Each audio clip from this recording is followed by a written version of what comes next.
Dialog hukum adat kembali digelar oleh Direktorat Jenderal Perhutanan Sosial dan Kemitraan Lingkungan dari Kementerian Lingkungan Hidup dan Kehutanan yang kali ini berfokus pada wilayah kerja Kantor Balai Perhutanan Sosial dan Kemitraan Lingkungan Wilayah Sulawesi.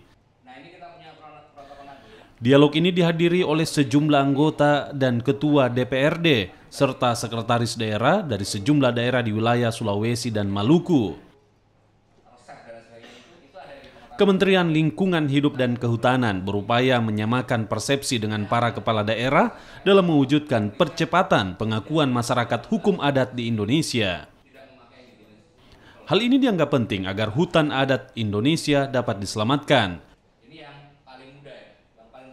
Kementerian Lingkungan Hidup dan Kehutanan menargetkan sekitar 6 juta hektar hutan adat untuk diselamatkan. Ini hanya bisa dilakukan jika ada pengakuan hukum terhadap masyarakat adat di suatu daerah.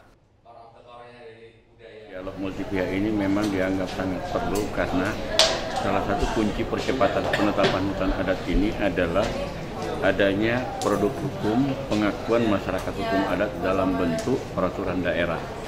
Dari data yang kami punya, dari total 6,5 juta hektar usulan hutan adat, ada lebih dari 90% itu kondisinya memang belum didukung dengan produk hukum pengakuan masyarakat hukum adatnya. Oleh karena itu maka dipandang perlu untuk mengadakan kegiatan semacam ini dengan melibatkan para pihak. Di sini hadir para pimpinan daerah yang diwakili oleh beberapa sekdanya, kemudian dari DPRD-nya, teman-teman dari NGO juga untuk bersama-sama di sini supaya dengan demikian kita punya pemahaman yang sama bentuk produk hukum apa yang diperlukan untuk menjadi dasar dalam pemberian keputusan pengakuan hutan adat dari Kementerian LHK. Ada sejumlah kriteria yang harus dipenuhi untuk masuk dalam kategori masyarakat hukum adat. Di antaranya bukti keberadaan masyarakat hukum adat, ada kejelasan mengenai batas wilayah hukum adat suatu suku dan perangkat hukum adat yang masih berjalan dan ditaati oleh warganya. Nila Rustam, Kompas TV Makassar.